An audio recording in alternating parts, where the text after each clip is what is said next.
Hamas agreed on Wednesday to the first phase of U.S. President Donald Trump's plan for Gaza, sparking celebrations by Palestinians in the coastal enclave in the early hours of Thursday morning.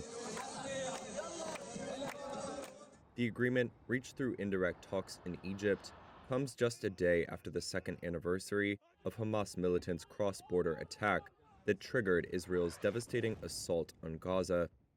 Trump said on Truth Social that the sign-off by Hamas and Israel on the first phase of the plan meant that, quote, all of the hostages will be released very soon, and Israel will withdraw their troops to an agreed-upon line.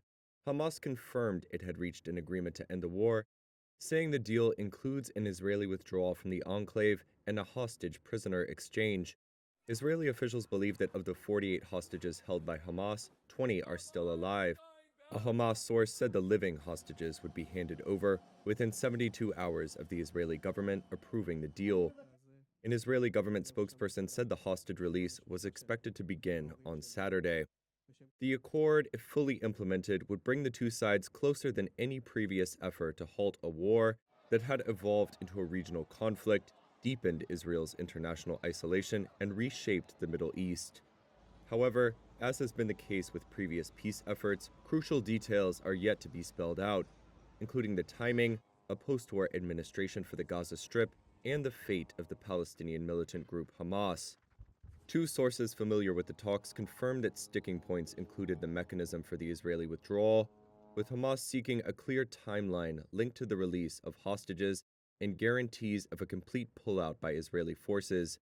The next phase of Trump's plan calls for an international body led by Trump and including former British Prime Minister Tony Blair to play a role in Gaza's post-war administration.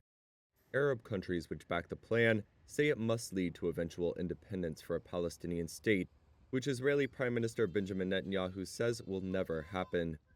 Hamas has said it would relinquish Gaza governance only to a Palestinian technocrat government supervised by the Palestinian Authority and backed by Arab and Muslim countries.